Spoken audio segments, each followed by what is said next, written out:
It's smart. It's smart. Yeah. Yeah, it's smart. So you go through that. And so at the end of the day, I get my red wine at the end of the day. One red wine. If I wanted to, I can, right? But it's Sure. like, one glass is like, that's my treat. Get to there. Yeah. And so like I always have like an end goal at the end of the day. And so now with the beginning, now I'm looking forward to being able to run. How long have you been doing this? About 3 weeks. Are you getting bored of it yet? No. Good for you. Yeah. I think because, so here's the juicy part of it. 1 day a week, you get a cheat day. Right. Like anything goes. Like eat like a whore cheat day. And it's just amazing. So I sit there, I'm like super sick. Like I'll have meat sweats and everything you've dreamed about during the week, you get to eat in that day. The shub sop. Try that again. The sub. Why am I having a problem with that? The sub shop next door. Yeah. You just visit every hour on that cheat day? Really? Yeah. If I wanted to, yeah. Well, I mean, like the reality is Saturday. Right. So I'm usually out with the you have a family. specific day. Yeah. So, I wake up early on the Saturday because I'm like, all right. So the first thing is usually like any kind of pastries or stuff like that. Okay. Just get straight into that. Just out of the gate. Yeah. I don't know if I could do that either way. Even if it's a cheat day. Oh man, it's so good. Good for you. Yeah. So the trick is you then eat a ton in that day and that ends up spiking you, right? Right. So then Sunday comes around, you're back to normal. Monday comes around. But the thing is your body is expecting all those calories. Right. So it's running like hot. It's like, you ate 4,200 calories yesterday. Yeah. Let's go. Yeah. And then when it's like, shit, you're not eating enough. So it then starts tapping into your fat stores. No, I like that. Yeah. Yeah, that's good. I've lost 7 pounds too, but in a different way. Yeah, honestly. Yeah. It's I've cut out a lot of salt, but on purpose. I take out the pastries and the pastas, all that as well. Yep. Butter, bacon. I don't want to give up bacon, but I did. But butter and bacon's good for you because it's good fat.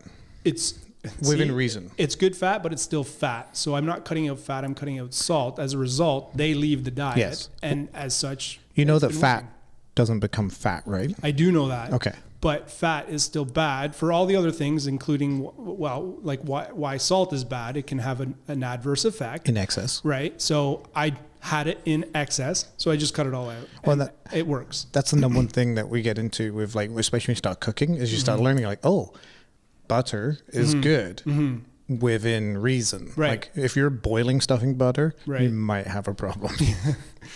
We didn't go that far, but we do coconut oil now. Yep. It works just as well, different flavor. So it's good fat, better fat, I should say. So we've made some changes, but we've taken out some of those different types of, not bad, but like you said, it's still good, but we've taken out some of those things. So have you tried avocado oil? We haven't. Ooh. Yeah, I keep hearing that. Coconut oil is good to cook with. So we can do fish fry in it. We can do it with chicken. It's so good. Just remember that coconut oil, you can't treat it like avocado oil. You can't have too much of it because it does. It's. I think and I might be wrong on this, but it's not as healthy as avocado or olive oil, like true olive oil. Yeah, so just be aware of it. Yeah. I don't know really, but we've made the switch and it's been working for us. So yeah. I don't treat myself with running though. No. What do you treat? What's your treat? I don't know. I do some elliptical. That's about it. But it's not a treat. It's kind of like... So it's kind of a chore. Yeah, a little bit. That's the way it is with a lot of people, I think. Yeah. Right? I could be wrong. I deliberately try to make sure that if anything I'm doing active is like a treat. Just because That's a mindset. It is a mindset thing. Totally. And only because I know when I went from doing nothing. So you've heard my story about how I started running, right? Yeah. Right? So like doing absolutely nothing to doing something like at even like a minor level is exhausting. So you have to go into it going like, this is going to be not good for you because then you'll make it so that you're like, Yeah. It's a different mindset. It's a different mindset, yeah. To have, and what do they say? Don't make exercise about the chore, but make it as a celebration of what your body can do. Yeah. Right? Which is great. I love it. Yeah. So I want to get back to being able to go out in the morning, throw some shoes on and go for a 10K. 10K. Just because I want to. Good for you. Yeah. I used to be up at the point where my favorite distance was 16 kilometers. Wow. So I'd be like, I'm going for a run, honey. 16 kilometers 16 later. kilometers. Yeah. Listen to us. We're of a certain age, obviously. How old are you? 40. 40? Yeah, I'm 42. Yeah. Yeah. You around 38, you start hearing people talk about it till about 45. I know exactly how old someone is in my office just by the way they talk. It's true. Yeah. So what are the markers of age? Like, can you give me a couple of markers? You talk about health differently. Okay. There's a different motivation in your day-to-day interests. So as a guy, I mean, you're definitely motivated in a different way because your family's a different age as well. So the not the end, but your time left has shortened and you recognize it as a wiser person. Do you feel that and for me it was 35, where I started to judge my life based on the time left and started to change my world because of that. Right? Because suddenly you start getting, like, and I'm ADHD, so really no surprise. So I started super late in life, basically, because I was just so like scattered all over the place. I really feel like I started becoming an adult at 25. Right? Instead of like, you beat me. Yeah. Yep. When were you 30? Look how fast you're moving now, though. Yeah. Like, you're moving fast, and it's probably because me of the same trait. You. Yeah. You. What tells you that? Again, we've known each other 15 years. Yeah. Maybe more. 15 years at least. I see a lot of people build businesses. Yeah. I do. And you do it well and efficiently now. You had to go through some hard times, I'm sure, and learning curves and all of that, like most people. But I think we talked about this last time. You just know when you're talking to someone who has a certain thing figured out. I don't know what that thing is. Do you? I know what my thing is. What's that? I fully understand how much of a business is awareness now. And it's shocking. But that is your business too. That is my business. Yeah. But I've also seen the needle moved on multiple businesses based on it. Right. So a lot of people come in and say, well, here's my marketing budget. Here's what I want to spend. And I look at them and go, well, what is this based on? Right? Like, is it based on 10% of your revenue? And they're just like shocked. They're like, why would I spend that much money? I'm like, because that's what it's going to take to move the needle on a company this big. If you're a small company, doing one post a day will change your world. Right? If you're a large company, then those one posts a day might be enough to get you an incremental, like a 2% increase per year. But 2% per year, if you're large, 2% of $1 million is quite a big. It's a big right? budget, yeah. But 2% of like $200 is not much. So you've got to look at the scale. What? Do you think most people come in knowing what 10% of their budget really means? No, I don't think they come in knowing what the budget should be. Right. Period. Let alone what 10% means in dollar value. Here's where it usually goes. It's like they come in and say, I want a video. Yeah. Because they see what we do and they're like, this is really cool. I want that. Yeah. And they come in from a place of, I don't want to say ego, but it kind of is, where they're like, I want people to know how awesome we are. No, that's fair. Yeah, I get that. And then we turn around and we say, why should people care? Yeah, that book. Why? Start with why. Yeah, start with why. Simon Sinek, yeah. Yeah, I'm reading it right now. I think it's brilliant. Phenomenal. Yeah, it's great. I've seen his videos, but to break it down into the book and reading it at your pace, rereading it and sort of reflecting on it, it's been a great book. So you have helped so many businesses grow. Your job because in the Small Business Center, you've recently had a change in your career too, right? Well, I've added to my career. So you've added, so you're still doing, give me a breakdown of what you're doing right now. So I'm at the Small Business Center, and I'm actually alone at the Small Business Center. So it's a little tougher. We're looking, there's been some changes. So that probably shouldn't be public on the air just yet. So edit that part out. Anyway. Click, click, click, click, click, click, click. So I'm at the Small Business Center and working with the businesses directly. And on the side, I've started this business for coaching. Yep. And I think you've picked up on it. It's called Leaders Pro Focus. And it allows me to pick up where the Small Business Center, stops. What I'm able to do in the Small Business Center is a lot. And I would love to talk about that. Let's do it. Let's talk about it. Yeah. So, give me a high level on your average interaction there. So someone like me comes in and says, I'm starting a business, right? And weirdly enough, I didn't do this, did I? Not really. I kind of came in and said, this is what I'm doing. Yeah. Because I was arrogant. I was like, I can make this work. We knew each other and you were excited. And I think you probably see me as the smartest guy in the world. And absolutely, edit that out too. Yeah. Handsome. Handsome the whole bit.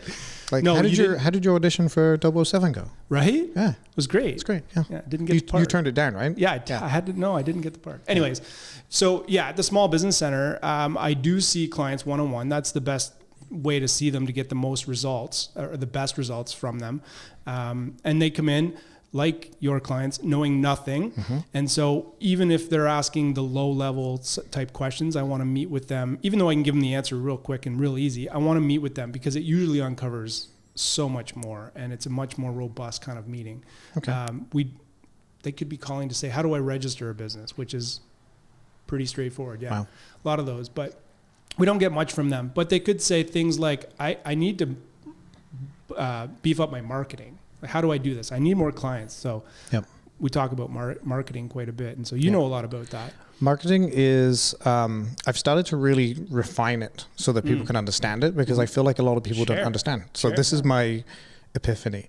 There's usually two problems that businesses have. They either have a marketing problem or they have a sales problem. Okay. So if they have people knocking on the door, that's a sales problem. Sales, because you can't convert those people when you get them through the door. Right. However, if no one's knocking on your door, that's a marketing problem. Totally. And so if you're not getting people through the door, then you need to focus on the marketing. If you're getting the people in through the door and you're still not converting, then that's a sales problem. That could be so many things, but that's easy to solve. Yeah. Marketing isn't, because marketing is all about specifics and all about whys, whats, and emotions and all that messy stuff that happens within humans. You've nailed it. Yeah. Absolutely.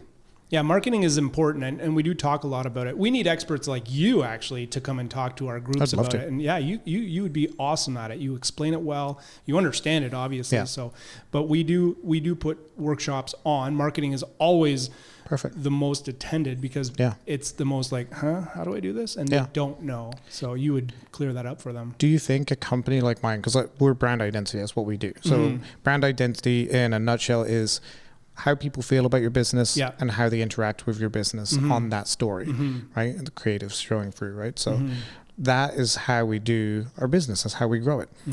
Should we be marketing as a marketing agency? And should we turn around and say we're a marketing agency? Because that's a good question. People assume when you say marketing agency, you buy radio ads, you buy TV ads, you buy, that's an advertising company. Right.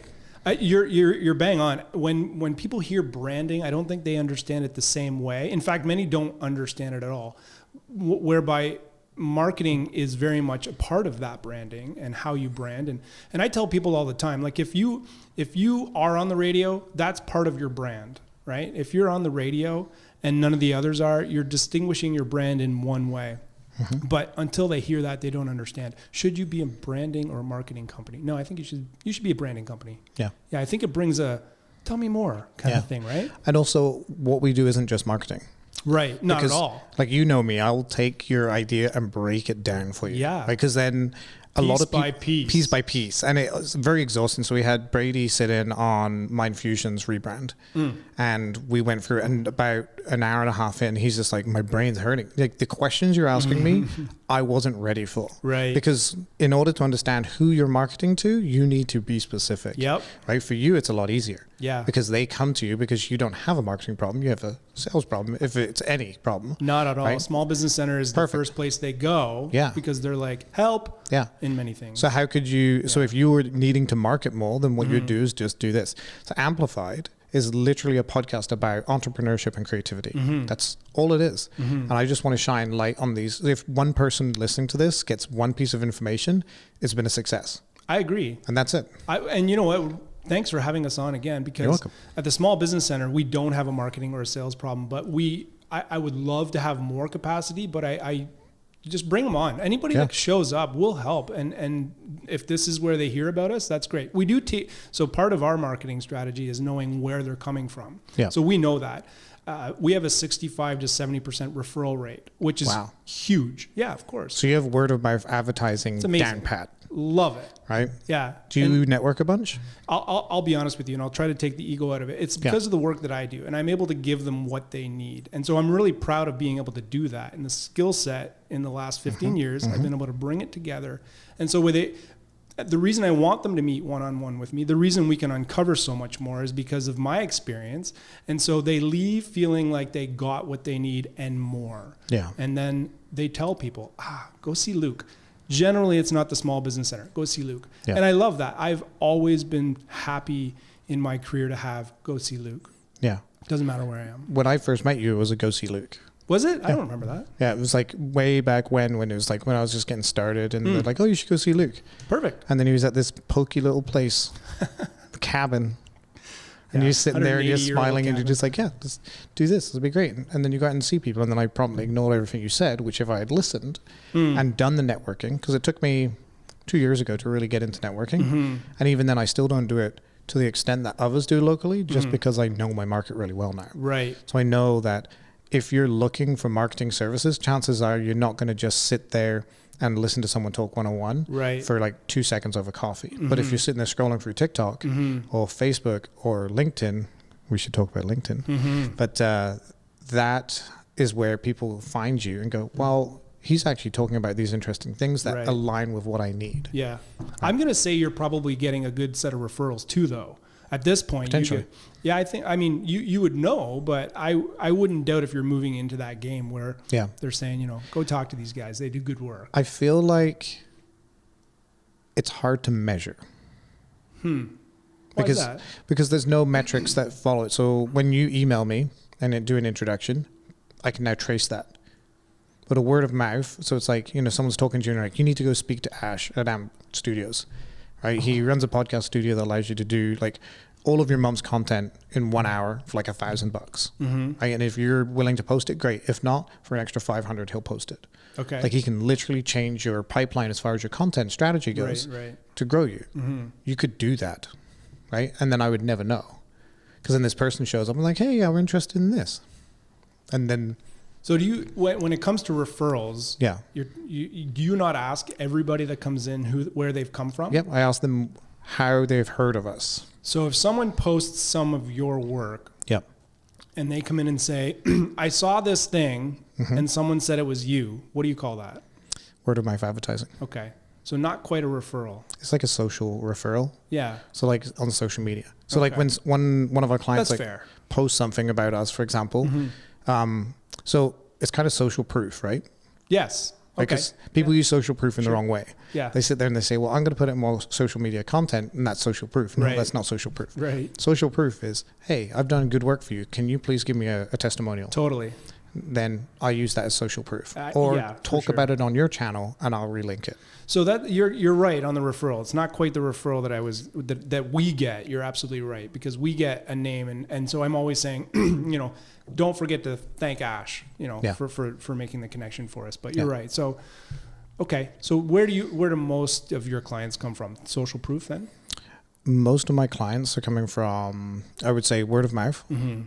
Just because it's like, who knows us, and clients who have already worked with us. Right. We have a really high return rate on clients just because they sit there and they love what we do and they want to see more of it. Yeah, and the content has to be updated. There's new things happening all the time. That makes complete sense. Yeah, good for you. We position ourselves early on as a higher level. Like, so we're higher budget when it comes to like the actual production work. Strong brand. Yeah, exactly. Strong brand. So, and like when you see our brand, you know the value you're getting into. So we're not doing those smaller videos just because it doesn't make sense for us. Yeah. And we don't want to be that company that does everything. No, I think that's part of why when you walk in and when I said earlier that when you talk to an entrepreneur, they've got it. Yeah. It's partly because of that. When you talk to people, you absolutely know your stuff. The brand is there. The way people talk about you is way up here. And it's hard to sort of say like, here's what it is, because it's like this huge thing, right? It's one, and it's thank you for saying that, because the one thing that I struggle with still to this day is imposter syndrome. Yeah, that's not just you. Yeah. Do you suffer? I mean, like, you've been doing this for a while. Yeah, absolutely. I mean, when I say people come and say, I want to talk to Luc, it's a reaffirmation to go, okay, good. I'm doing the right thing, because I don't really like, what am I doing? Yeah. Right. So totally normal. I see it a lot, but it's part of the discussion there is like, just understand your value before you have, and your value, because you're able to price your brand. Right. So you when just there alone, when you price up here, when your brand is strong, you do know your value. You just have a hard time to show it to yourself. Well, and you can show it to your clients well. When the hardest part of that is it's always changing. True. Right. Because if you go back to pre-studio me, right, I had very easy basic bills. I had a 6-month runway. I was like, life's good. I remember that conversation in the parking lot. And then I'm sitting there like, I'm going to ruin everything. Yeah. And just do something so stupid, because everyone who I talked to was like, don't build a studio. It's going to cost you too much money. It's going to sink you. Yeah. And I said, well. Did I say that? No, I think you were more like, be cautious. Yeah. Be cautious. You're doing well right now. But, you know, I love what you're doing. I just don't know if the market is where you need it to be. Bad choice on my words, eh? I don't know. We'll see. I think time's told in 10 years, 20 years, not in 2 years. Right? It could be a fad. That's fair. Could be that transition period is the cautionary period. You got to be able We're to in the transition period right now as far as where I stand. Because like before, my value came from picking up a camera. So fast forward 2 years, you know, I barely pick up a camera now. And if I do, it's with extreme purpose. Right. And that is the hard part. Because now it's like, I'm looking at that line on the invoice going, if I got someone in to do that, I can help them to do better, right?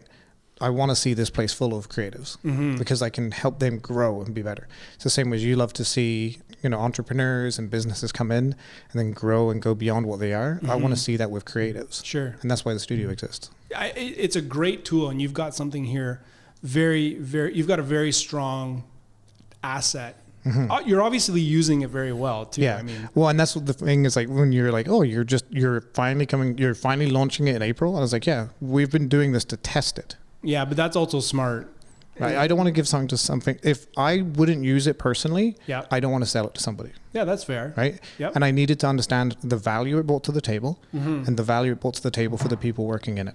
Plus you have, and I don't know if we mentioned it earlier, you have so much data now to really support your sales, which is part of the sales problem we were talking about. You don't have to worry about that. You're just going to say, here it is. And we know this. Yeah. So what do you think? Let's help you. Yeah. And then if they don't want to, you're not talking to your client. I'm always reticent to give data because it becomes an expectation.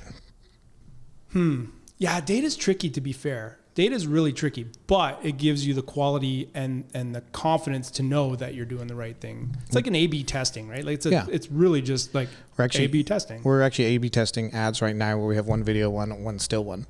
And that to me is like, which one's going to perform better? What do you think? I think still's going to perform better. What? Only because I grew like my entire business on photography. Oh, you're so biased. I think like my heuristical biases are kicking in here. So like I would say like that is where I think I'm hoping to be surprised. I think you will be. Yeah. If I had to bet on a dog in this fight, I'd say the video. Yeah. I think video is far more engaging. I think it can be a better story if told right. Right. But I also think the complexities in it make it a difficult thing to judge.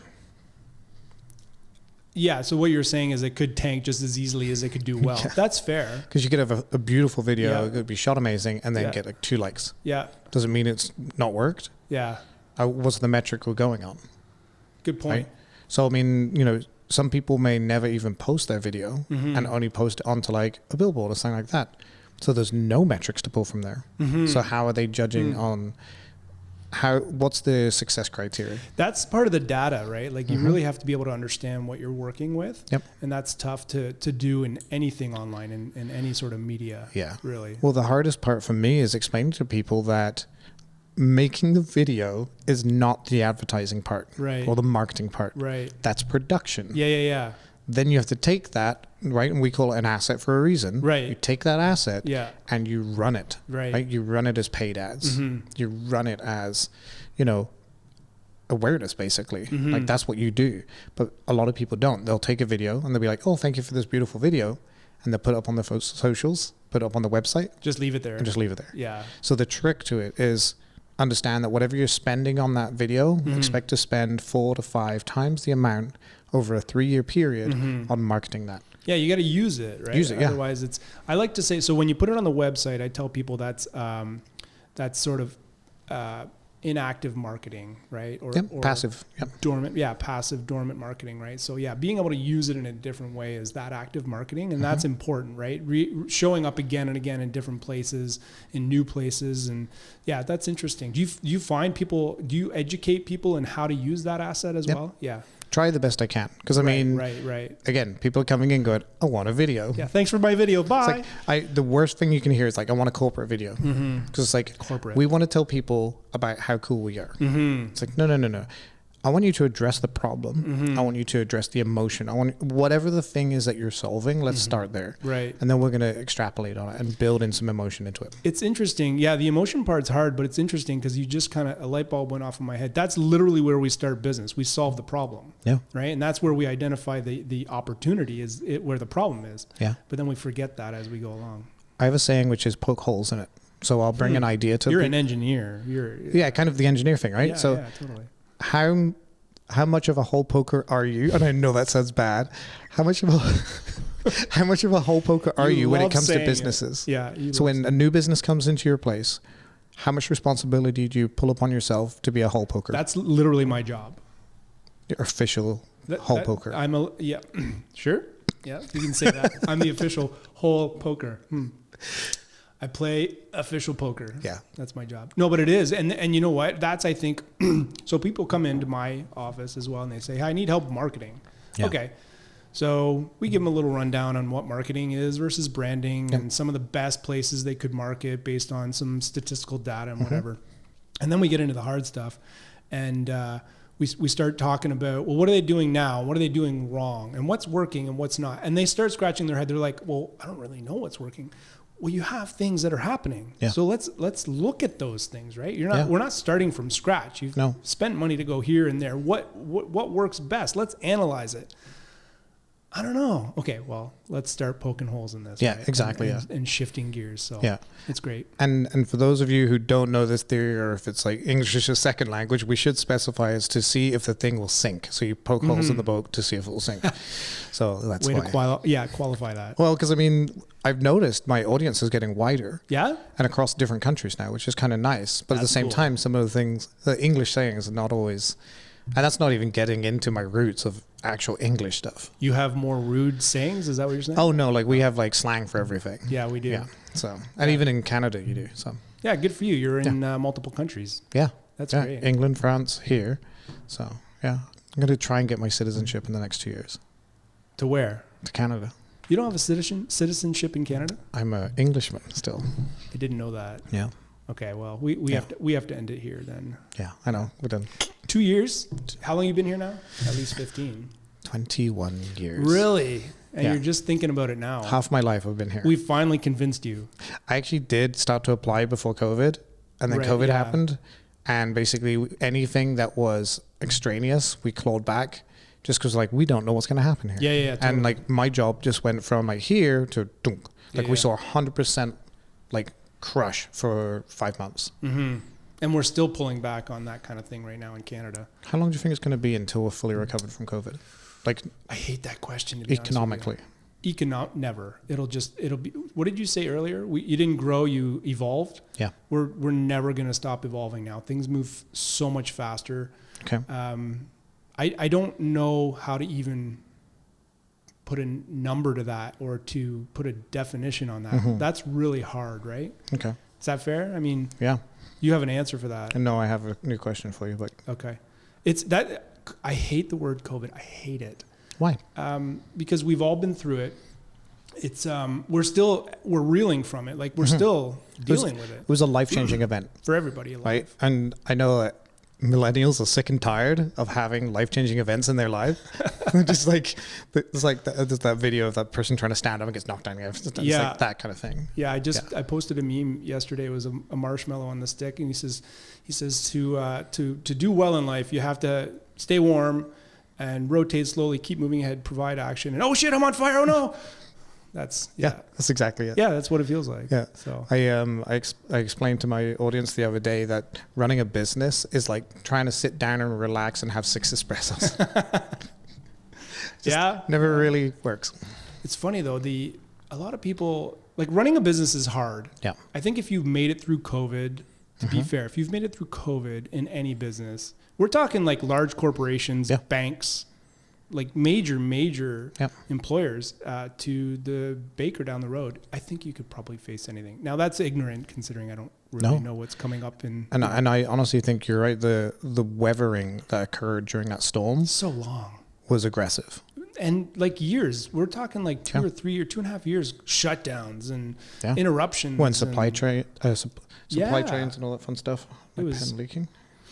You're giving yourself a tattoo. I give myself a tattoo, yeah. Talking about forward-facing and future visioning, I want to talk about AI. Oh, boy. Yeah, I know. Yeah. So I know in my sphere, like in the creative sphere especially, people are getting upset about AI and not fully understanding how it can be a benefit, but also it can be a negative on them. What are some of the implications of AI for the next 5 years? 5 years? Oh, yeah. I don't think we're going to be even keel in 5 years. Like, it's just going to be a complete disruption. So talking about disruption with COVID and how long it was, AI is going to continue to that's literally the nature of AI, right? It's going to continue to evolve and how we apply it. So in 5 years, I don't think we're going to be settled out on this, but interesting that you're right. In your industry, you must be probably the most scared than most industries. I'm kind of confused, to be honest. So here's the confusion part for me, and I don't know why they decided to do it this manner. Of all the jobs in humanity to start picking away at quickly, they chose creativity. Right? The one thing that separates us from most creatures. Yeah, but they're outsourcing it. So imagine all of your jobs are taken care of. What are you going to do? You're probably going to end up picking up learning how to play music or play a sport or start painting cats. Like, creativity is where you go to when you have the chance with all of your base needs met. So I have a saying, which is thrive over survive. Yeah. Right. So in the thrive mode, you have the option to do that. Right. But if you're in survival mode, it can cut it out. Yeah. Because the first thing you see creatives do is they go to, how do I make money quickly? Right. Versus, how do I make the right kind of art? Right. How do I make money quickly? Right. Right. So that's the thrive over survive. So always have that thrive over survive. I like that. So to your earlier comment, I think what's happening is if we as observers of AI, if we're going to look at it as a whole, this is my perspective. Where do you think it can thrive the most? AI? In creativity. And I'm not talking about in its ability to serve us. I'm talking about its ability to grow itself as AI. Yeah, that's the scary part. It's unlimited. It is unlimited. Creativity is unlimited. Now, we have to apply it to a function for it to benefit us. Currently. And we're like tapped out on ideas, man. Yeah. We're like tapped out. And I that's my thought. So creativity makes the most sense. And it's when we're curious, that's where I'd be most curious too. Yeah. Does that make sense? Yeah. So I think when I look at AI, the places I'd love to see it, and we did it in the studio here, is we look at what jobs does no one enjoy doing. Yeah.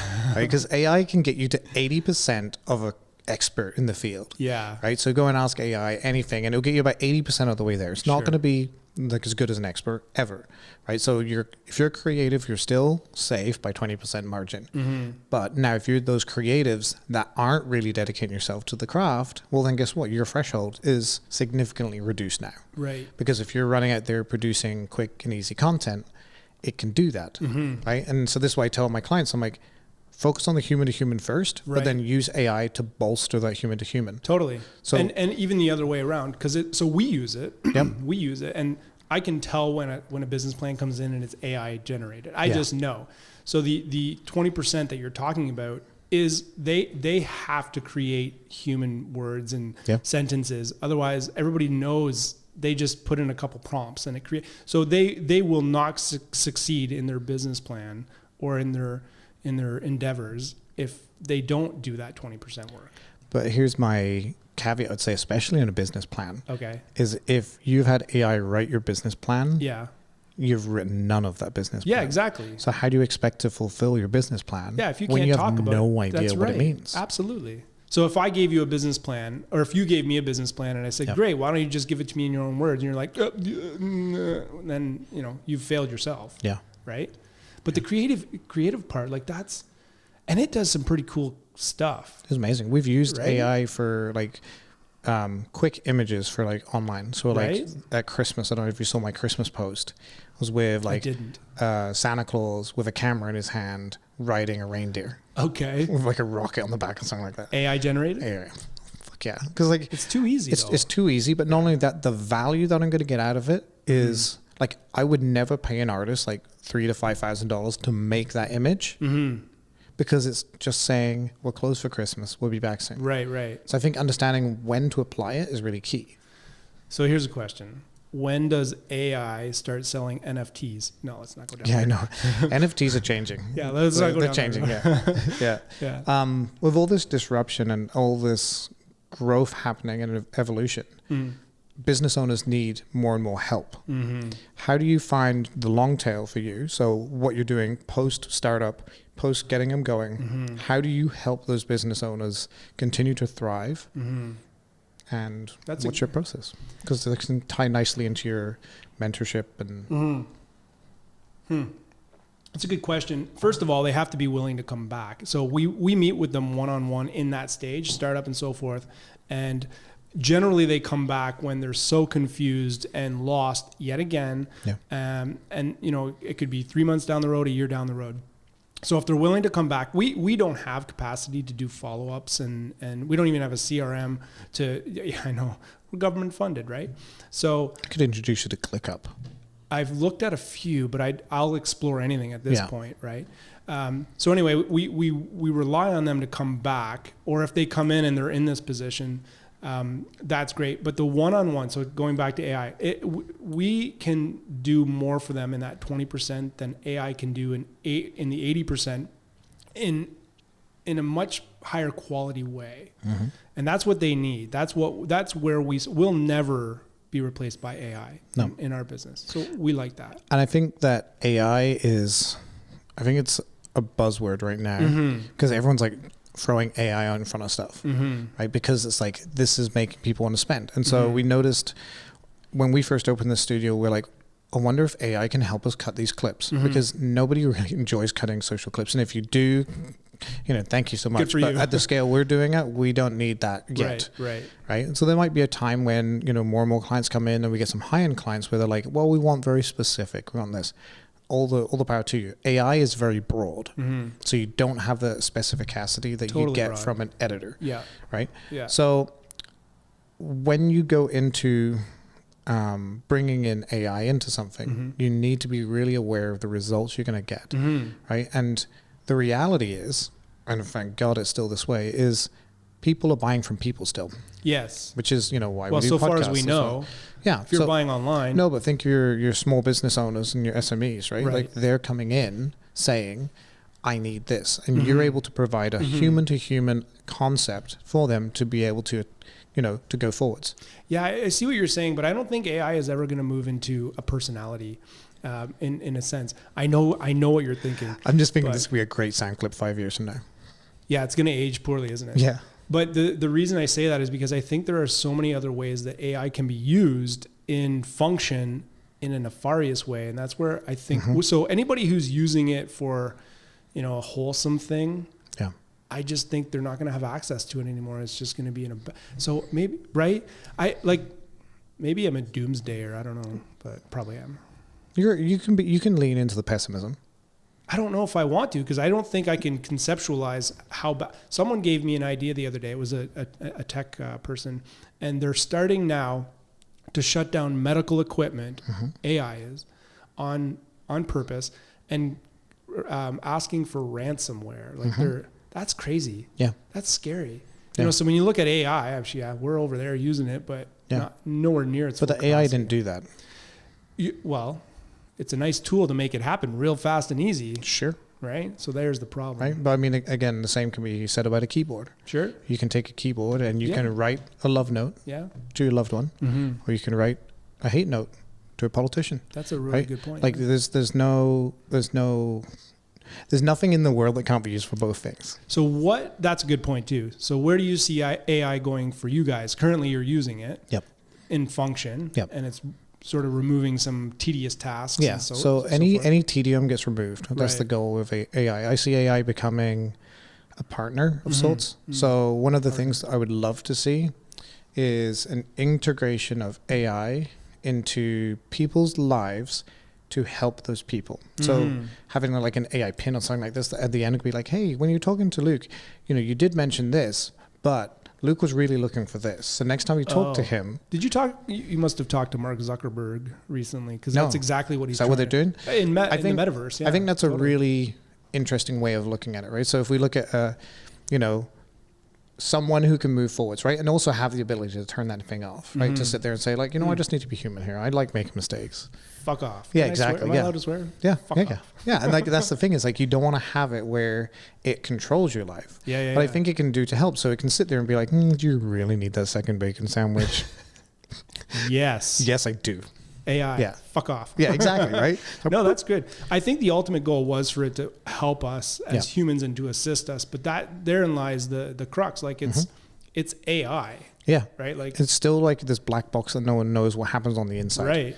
Right. So I explain this to my kids with calculators. I said, okay, so if I give you an abacus and say, add this big number to this big number, you can figure it out with the abacus and you can see your process.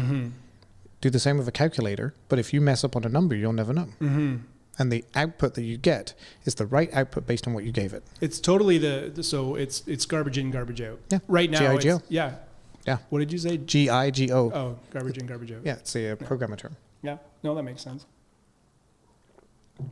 Yeah. So mentoring businesses.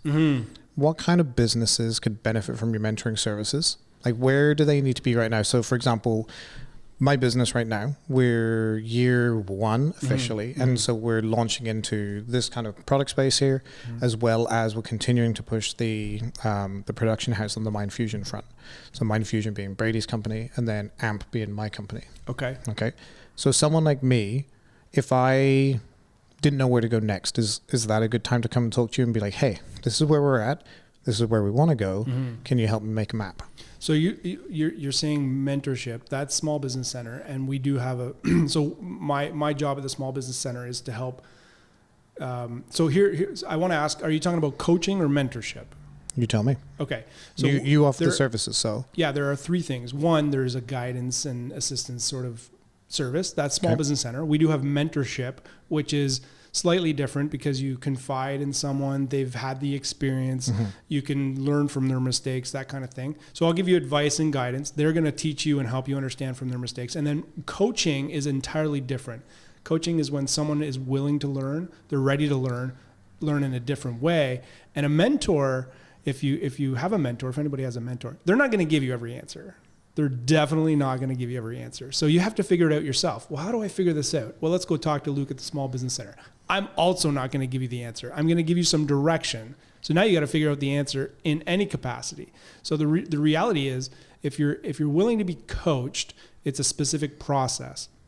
If you have a mentor, there's a specific connection there. There's a reason you guys are coming together. And then anybody can come into the Small Business Center and receive guidance based on real data and trends. And, people come in and talk to me about their CRA and HST. Well, there's rules for that, right? So we provide them with that. So, we can go into more depth if you want on. Yeah, I'm fascinated. So, give me an example, and you don't have to use names, but give me an example of a business that came in recently that was, I don't want to talk about early stage. I want to talk about like next stage stuff. So they've established themselves, they've made some kind of income. They're struggling to get to that next level.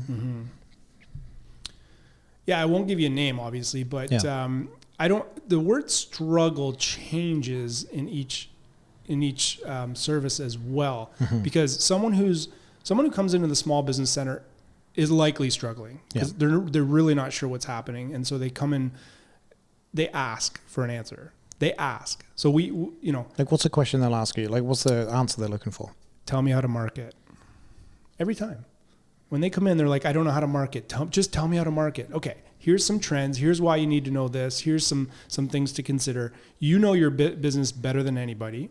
Okay, so go forth and make a decision, because we don't make decisions on behalf of small businesses at the Small Business Center. But I can think of this one gentleman. If he had a mentor or if he had a coach, he would thrive way faster because he was coachable. That's the first thing. And that's sort of like, what does that mean, right? But he's looking for that. I think being coachable is